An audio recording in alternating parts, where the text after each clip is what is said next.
Praise the Lord pastor, मैं सोलापुर से बात कर रहा हूँ, संदेश। जी बोलिए। सो मेरा एक सवाल था। जी। जैसे कि यीशु मसीह ने बोला है कि अनुग्रह का समय है, सो हम पाप ना करें ना। जी। तो एज मैं सिंगल हूँ, तो कभी कभी मैं पाप में गिरता हूँ। आप क्या हैं? मैं सिंगल हूँ ना अभी, मतलब ठीक से बोलिए। आप सिंगर या सिंगल? Single single single. हाँ, तो सिंगल को ठीक से बोलिए। हाँ हाँ, तो बार बार मैं पाप में गिरता हूँ ना, तो कभी जी। कभी लगता है कि यीशु मसीह कितने बार मुझे अनुग्रह देगा ना। जी। तो कभी कभी ऐसा होता है कि मुझे स्पिरिचुअल लाइफ में नहीं रहना है अभी, नहीं मैं पीछे जाऊँ। जी। मैं बहुत पापी हूँ, ऐसा गिल्टी फील होता है। जी। तो उस समय सिंगल लाइफ में हम क्या करना चाहिए? जी। और आप कितने समय से मसीह में हैं? अभी मैं 3 साल से मसीह में हूँ। और बाइबल कितना पढ़ते हैं आप? वर्कआउट मतलब वर्क करता हूँ ना, इसलिए मैं 2 टाइम बाइबल पढ़ता हूँ, सुबह आप और कितना पढ़ते हैं सर? वही पूछ रहा हूँ। 1 चैप्टर 2 चैप्टर कितना पढ़ते हैं आप? 2 चैप्टर पढ़ता हूँ। ओके, तो 3 साल से आप 2 चैप्टर पढ़ रहे हैं। तो सबसे पहली चीज भाई साहब, आपका नाम फिर से बताइए। हम सोलापुर। नहीं नहीं नहीं, सिर्फ नाम बोलिए। संदेश। संदेश। लाइन पे बने रहे। ये जो भाई हैं संदेश, इनका नाम है। और जितने भी 900 के आसपास अभी लाइव आप लोग जुड़ चुके हैं, आप सभी को कहना चाहता हूं कि शोलापुर से संदेश का ये प्रश्न है, हालांकि आत्मिक प्रश्न है, बाइबल से इन्होंने कनेक्ट किया है कि अनुग्रह का युग है और पाप होता है, इसलिए मैं जवाब दे रहा हूँ। अदरवाइज 70% इनका पर्सनल हो जाएगा, फिर भी जवाब दे रहा हूँ क्योंकि 30% बाइबल से कनेक्टेड है या आत्मिक जीवन से कनेक्टेड है। और मैं समझता हूँ कि ये ऐसा प्रश्न है जो काफ़ी लोगों को मदद होगी कि ऐसे क्षेत्र में हम क्या करें। और इन्होंने मेंशन किया सिंगल, मतलब बैचलर हैं ये, इनकी शादी नहीं हुई है, ठीक है ना। तो संदेश साहब आप भी सुनिएगा, और जितने हज़ार के आसपास अभी लाइव है आप भी सुनिएगा।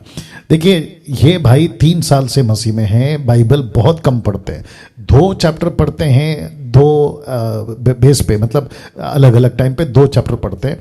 तो इनकी खुराक बहुत कम है, और जिसके चलते हो रहा क्या है कि गलतियों किताब 5वां अध्याय वचन 17 के मुताबिक आत्मा शरीर के विरोध में, शरीर आत्मा के विरोध में, जिसके चलते इनका शरीर या शरीर की बातें, बुद्धि, शरीर का सांसारिक बातें, उसकी लेवल बढ़ रही है, आत्मिक लेवल नीचे जा रही है।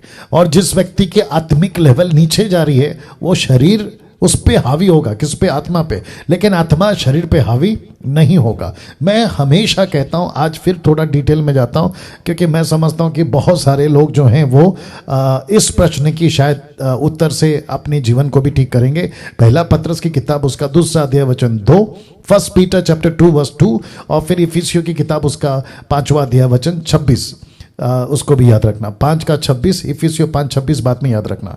ओके, नाउ यहाँ पे लिखा है, नए जन्मे हुए बच्चों के समान निर्मल आत्मिक दूध की लालसा करो ताकि उसके द्वारा उद्धार पाने के लिए बढ़ते जाओ। तो इसका मतलब क्या है? आपको आत्मिक बच्चे बनने के तरीके में निर्मल दूध, आत्मिक दूध। तो आत्मिक दूध क्या है? वचन, क्योंकि इंग्लिश ट्रांसलेशन तो वर्ड ऑफ गॉड कहता है। तो एक व्यक्ति को जब वो प्रभु में आ गया है ना, तो उसको सिर्फ और सिर्फ प्रभु में बढ़ना है, संसार में नहीं, संसार की बातों में नहीं। अभी ये भाई साहब कहते हैं कि मैं कुछ काम करता हूं, पता नहीं, मैंने खैर नहीं पूछा है, जाना भी नहीं है मुझे। आप कोई भी काम करते हो किसी भी फील्ड में, ठीक है ना, बस शर्ते वो काम ठीक होना चाहिए। आप कहते हो कि मेरे को टाइम जितना मिलेगा मैं उतना बाइबल पढ़ूंगा, तो मेरा प्रश्न है, फिर आप मसीह में आके कोई फायदा नहीं है, आप पूरी जिंदगी जूझते रहोगे। उससे बेटर है कि संसारिक होकर संसार में खूब मजे करो और फिर उसके बाद में मर के नरक चले जाओ। ये सीधी बात है, और ये यीशु का स्टेटमेंट है। यीशु क्या कहते हैं? या तो ठंडा या तो गर्म, बीच में नहीं रहना है, गुनगुने ना। इसी को ध्यान में रखते हुए और एक वचन दे रहा हूं, इफिसियों 5 का 26 लिखा है कि उसको वचन के द्वारा जल के स्नान से शुद्ध करके पवित्र बनाए। तो बढ़ना किस में है? वचन में। खुद को पवित्र किस में रखना है? वचन में। तो आप जितनी आत्मा की खुराक एक ही है। भाई साहब, संदेश जी आप भी सुनिएगा। संदेश साहब जवाब दीजिए।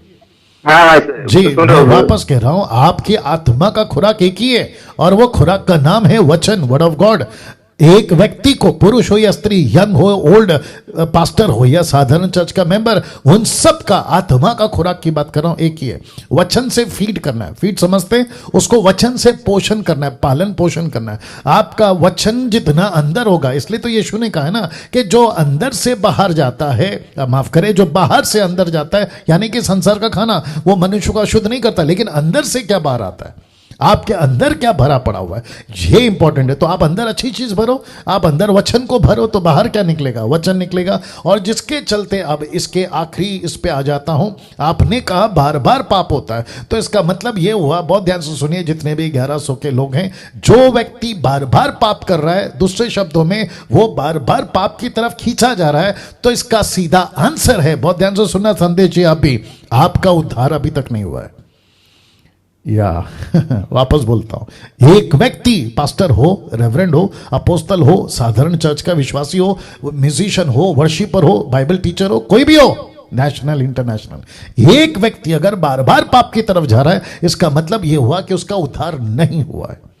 वो सिर्फ धोखा दे रहा है खुद को, धोखा दे रहा है चर्च को, धोखा दे रहा है परिवार को, धोखा दे रहा है अपने जानने वालों को जो उसको फॉलो करते। एक व्यक्ति बार बार, अगर मुझे शब्द मैं इस्तेमाल कर रहा हूं, माफ करिए, क्योंकि बाइबल का वचन है, यीशु कहता है अपने दास पतरस के द्वारा, पवित्र आत्मा, दूसरा पतरस, दूसरा अध्याय वचन 22 में, वो कहता है कि कुत्ता अपनी छांट की ओर और सूअर वापस कीचड़ में लोटपोट होने को। तो एक व्यक्ति अगर बार बार पाप करता है, तो बाइबल कहती है, डैनियल राज ने, वो कुत्ता है। बार बार पाप करता है, बार बार पतन करता है, वो सूअर है। इसका मतलब क्या है, उसको कीचड़ पसंद है, उसको गंदगी पसंद है। लेकिन एक व्यक्ति, गलती होती है लेकिन वो मेमने की तरह कीचड़ से बाहर निकलता है, लेकिन बार बार नहीं। और इसीलिए कहते हैं कि अपनी आत्मिक उन्नति करो। अब आया बात समझ में संदेश? यस ब्रदर, समझ में आया। या तो अगर आप बार बार पाप कर रहे हो और आप उससे बाहर नहीं निकल पा रहे हो, आपके लिए मेरा एक ही सलाह है, आप संसारिक बन जाओ, पूरा संसार में मजा करो, मर के नरक चले जाओ, या तो पूरी तरह से प्रभु में आओ और अच्छा जीवन जियो। राइट ब्रदर, प्रभु में आऊंगा।